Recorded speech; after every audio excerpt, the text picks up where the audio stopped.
ኧረ በቃ ነው ማርያም በቃ ቻውን በል አረደ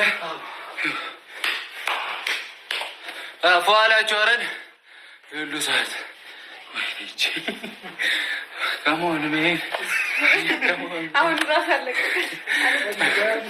በጣም በጣም እናመሰግናለን። እሺ እመቤቴ እንዴት ለቢረሱ ያላበውን ራሱ ደከመኝ በጣም እሺ በቅድሚያ ሁላችሁንም በጣም በጣም እናመሰግናለን። እመቤቴ ምስክሬ ናት እና ይህ ቪዲዮ ሪከርድ አድርጋችሁ ለጆን ዳንኤል አድርሱልኝ። እሺ እመቤቴ ወንድሜ እኔ እንጃ ከአእምሮ በላይ ነው የሆንሽብኝ። እኔ በጣም በጣም አመሰግናለሁ። ሜንሽን እያደረጋችሁ ላኩልህ። በእመቤቴ በጣም በጣም ወድሻለሁ ብራዘራይ። ወንድም ጥላ ወንድሙ ኑርልኝ ማርያምን።